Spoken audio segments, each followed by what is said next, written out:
जब मैडम जेबा मुझे कान से पकड़कर ऊपर को उठा रही थी तो ऐन उसी वक्त मैडम निदा ने मेरे हाथ से अंग्रेजी की किताब जिसके अंदर वो नावल भी था छीन ली। और फिर जैसे ही उन्होंने किताब को खोला तो उसमें तो उनकी नज़र नावल पर पड़ गई। वो उसे देखने लगी।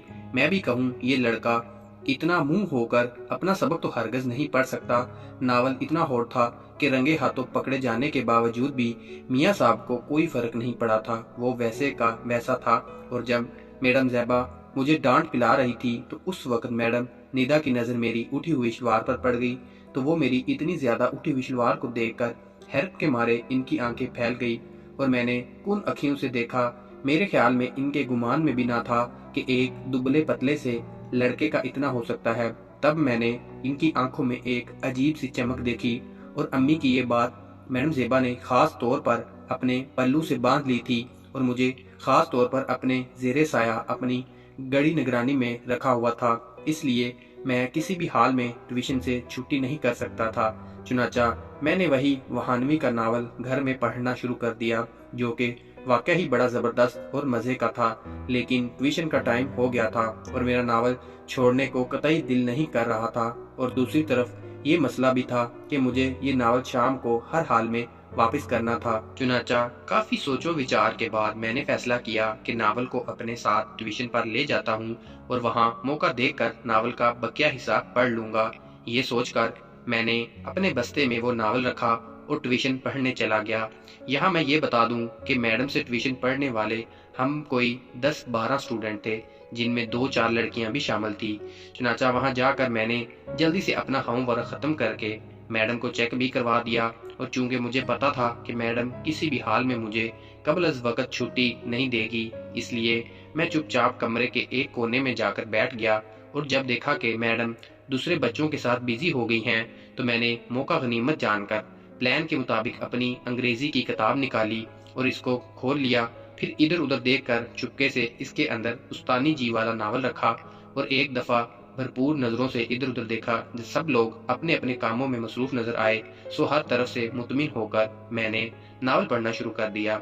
मुझे इस तरह से याद है उस जमाने में अगर हम कहीं से औरत की अंधाम नहानी या शर्मगाह या मर्द का तनासल जैसा लफ्ज लिखा पढ़ा लेते या सुन लेते थे तो उस लफ्ज के सुनते ही हमारे सारे जिस्म में सनसनी सी दौड़ जाया करती थी। इस पर मुतजाद ये कि मेरा मजाज लड़कपन से ही आशिकाना और बड़ा मजे का था। हाँ तो मैं कह रहा था कि मैं बड़ा डूब कर नावल पढ़ रहा था और इसकी सतर सतर से लुत्फ उठा रहा था। और जाहिर है मियाँ साहब तो मस्त होकर लहरा रहा था। लेकिन फिक्र कोई बात ना थी। मैं ऊपर किताब धरी हुई थी। लेकिन सच्ची बात तो ये थी कि मैं किताब पढ़ने में इतना मुंह था कि मुझे इस बात का एहसास ही नहीं था कि मैं कहाँ हूँ। एहसास तो तब हुआ जब अचानक मैडम ज़ीबा ने मुझे कान से पकड़ा और इसे कदर जोर से मरोड़ा कि मुझे नानी याद आ गई और मैं हड़बड़ा कर ऊपर देखने लगा। और ज़ेबा मैडम पर नजर पड़ते ही मेरे फरिश्ते कूच कर गए।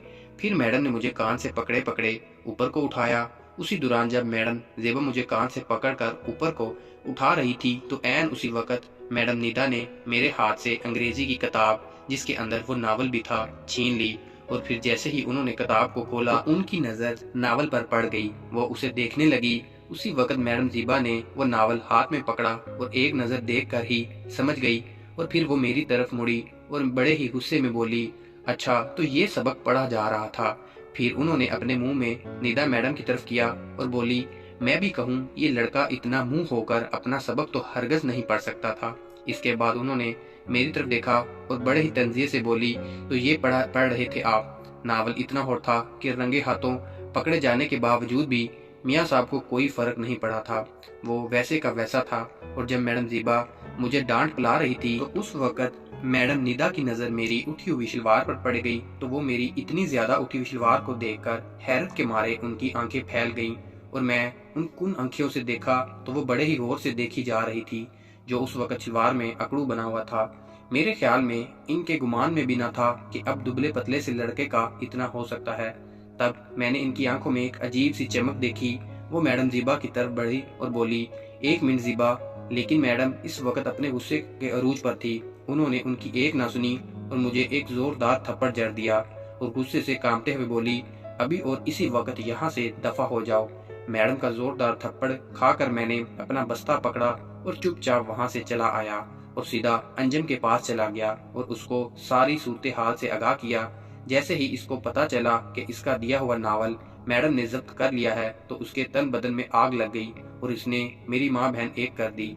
सबसे पहले तो वो उस बात पर सख्त नाराज हुआ कि मैं नावल लेकर वहाँ गया ही क्यों था, और जब मैंने इसको बताया कि यार तुमने ही तो जल्दी वापस करने का बोला था इसलिए मैं इसे वहाँ लेकर गया था, मेरी बात सुनकर वो बोला जैसे भी है मुझे मेरा नावल वापस चाहिए। फिर बोला क्या तुमको मालूम नहीं है कि जिसकी लाइब्रेरी से हम ये नावल लाया करते थे किस कदर हरामी और गुस्से वाला है। अब इसने मुझसे 500 रुपया जुर्माना भी लेना है और मेरे पास तो 500 रुपया तो क्या फूटी कोड़ी भी नहीं है। और फिर मेरी तरफ देख कर बोला और मुझे तुमसे तो कोई एक पाई की भी उम्मीद नहीं है, तुम तो हो ही अजली कंगले। फिर परेशान होकर बोला मसला ये है इतनी बड़ी रकम मैं भी कहाँ से लाऊंगा। फिर इसने मेरी तरफ देखा और बड़े गुस्से से बोला कल तक मुझे हर हाल में वो नावल चाहिए वरना। इसके सख्त वार्निंग और झाड़ सुनकर मैं बहुत परेशान हुआ और मुंह लटकाकर वापस घर आ गया और मैं सोच में पड़ गया कि अब मैं क्या करूं, और सोचने लगा कि अब मैं क्या करूं। ऊपर से मुझे ये गम भी खाए जा रहा था कि अगर किताब ना मिली तो क्या बनेगा। यूं ही सोचते सोचते अचानक मुझे निदा मैम का ख्याल आ गया और मैंने इनके बारे में सोचने लगा कि वो कितनी अच्छी और मेहरबान खातून है। सोचते सोचते मेरे मन में आया कि क्यों ना इस सिलसिले में मैं निदा मैम से मदद तलब की जाए, क्योंकि इस केस में उन्होंने मुझे एक दफा भी नहीं डांटा था बल्कि कुन अखियों से मेरी उठी हुई शलवार को ही देखती जा रही थी। जैसे जैसे मैं निदा मैम के बारे में सोचता गया मेरा हौसला मजीद बढ़ता गया। डूबते को तिनके का सहारा, और मैंने फैसला कर लिया कि मैं इस सिलसिले में निदा मैम से मदद तलब करूंगा। ये सोच आते ही मैंने अपना रुख निदा मैम के घर की तरफ कर लिया। रास्ते में ख्याल आया कि अगर वो भी ना मानी तो मैंने ये ख्याल ज़हन से झटक दिया कि अगर वो भी ना मानी तो फिर कुछ और सोचेंगे, अभी तो ट्राई कर लूं। फिर ज़ेबा मैम का भी ख्याल आया। उनका ख्याल आते ही मेरे सारे बदन में सनसनी सी फैल गई और खौफ के मारे मेरे रोंगटे खड़े हो गए। उनका सब पर रोब इतना था कि मैं उनके पास जाने का भी नहीं सोच सकता था। रोब तो निदा मैम का भी था पर इतना नहीं जितना कि मैडम ज़ेबा का था। फिर भी अपने घर से इनके घर तक जाते जाते मैंने कोई 50 दफा सोचा और कभी रुक गया और फिर चल गया। इसी कश्मकश में निदा मैम का घर भी आ गया और मैं इनके घर के दरवाजे के सामने जा खड़ा हो गया और सोचने लगा कि दस्तक दूं या ना दूं। उसी कश्मकश में मैं कभी आगे जाता और कभी पीछे हटता और फैसला ना कर पा रहा था कि मैडम का दरवाजा खटखटाऊं या नहीं।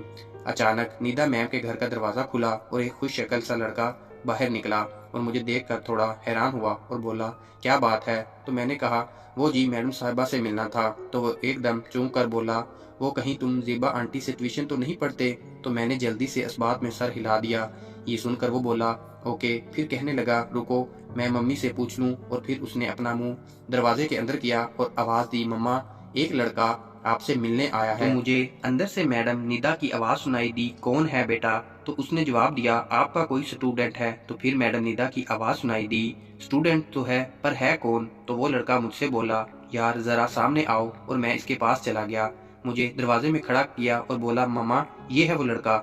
निदा मैम ने एक नजर मुझे देखा और चूंकी सी गई लेकिन बज़ाहिर चुप रही और फिर अपने बेटे से कहने लगी ठीक है इसे अंदर आने दो। इस पर वो लड़का जो यकीनन निदा मैम का बेटा था बोला आप अंदर आ जाओ। फिर वो सामने खड़ी अपनी मम्मा से बोला मम्मा मैं अभी आया। तो निदा बोली तुम्हारा अभी भी 1 घंटे का होता है, ठीक से बताओ कि कहाँ जा रहे हो और वापस कब तक आओगे। तो वो लड़का बोला मम्मा एक तो आप भी ज़ेबा आंटी के साथ रह रहकर बड़ी सख्त हो गई हैं। फिर कहने लगा मामा जी मैं जरा दोस्तों से मिलने जा रहा हूँ, 1-2 घंटे तक लौट आऊंगा।